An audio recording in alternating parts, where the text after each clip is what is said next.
Hi everyone, this is JelArts and I'm back with another video for you. And this time I'm just doing a full Copic illustration. I'm going to be showing you the sketching part, the inking part, and the coloring part. So you get to see the whole progress of this drawing. And I just started off by doing thumbnail sketches. I wasn't really sure what I wanted to do, so doing these tiny little small sketches can help you quickly plan out different scenarios and different compositions.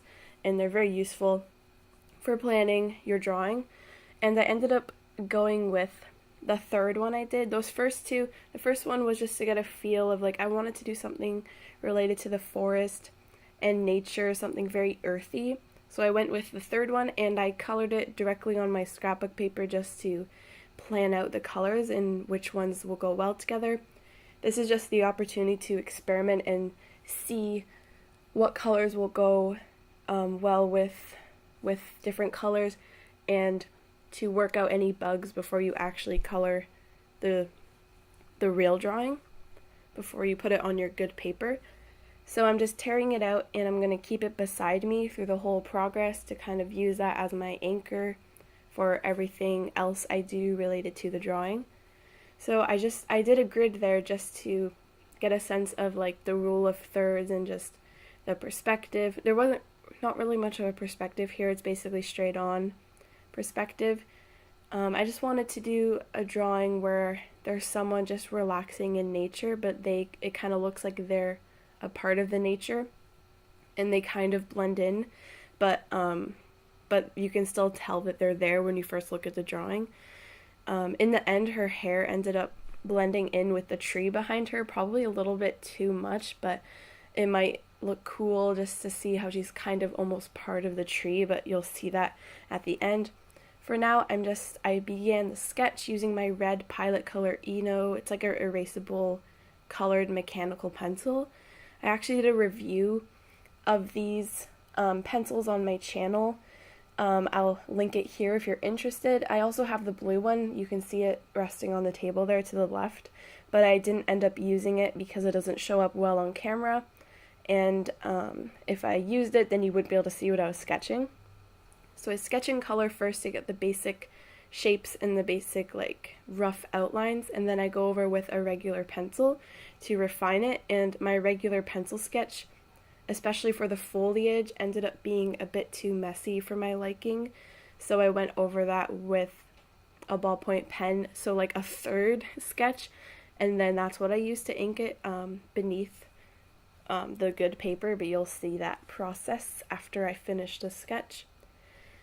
I went for kind of a cartoonish feel to this, so the leaves don't look too realistic, but it's obviously influenced by realism. There's some rolling farmland in the background and a muted blue sky, but you'll see that at the end. You can kind of see it in the thumbnail, it'll be blue but not still earthy looking kind of, so it goes well with the rest of the colors in the drawing. I really like using ballpoint pens for sketching. You can just add so much depth with them because they're so dark, but you can also get them to be really light as well. And I haven't experimented enough with ballpoint pens. I never really understood their full capabilities when it comes to drawing, so I'm excited about that. I know a lot of people love using them, so I might be another one of those people. So now I'm going to be inking it. I just taped the paper, the good paper, to my sketch, and I'm using my light box. I don't really know what kind of light box this is. It's just basically a flat, metal, surface that lights up and you can trace over it. You can transfer your sketches to good paper. You can also use a window if you don't have a light box. Or if you have a piece of glass, you can shine a light below a piece of glass from a photo frame or something like that. I used to use that method until I actually got this light box for Christmas last year or the year before, I'm not sure. So to ink this, I'm not using an actual marker, I'm using a pencil crayon, one of the Prismacolor Verithin ones. I found that I didn't really like how the lines were turning out with an actual fine liner. I find the pencil crayon easier to control, but after I actually finished going over it with the pencil crayon, I went over it with the fine liner, and it added a cool effect and just brought out the lines and it helped me to control the line work a bit better, so that's a technique I found. I really need to get Copic sepia multiliners because I have Micron multicolored ones, but the only Copic multiliners I have are black, and the Micron smudge with the Copics like quite a bit if you use a lot of ink and saturate it a lot. So that's just a problem, but it's not too noticeable if you use a sepia one. But I did use black in this drawing eventually just to go over some details that weren't popping very nicely, and then I went over it with the Copic and I realized, oh yeah, Micron smudge, and then like that was a bit of a mistake, but you can't quite tell that it's smudged in the final drawing. And I really enjoyed colored line art. It just somehow makes the colors look a lot better, and whenever I use black lines, I always make them too thick and it's not as soft as I want it to be, so I guess the color, it's still just as thick as I would have made it, but since it's colored, it's not so harsh and bold as the black multiliners.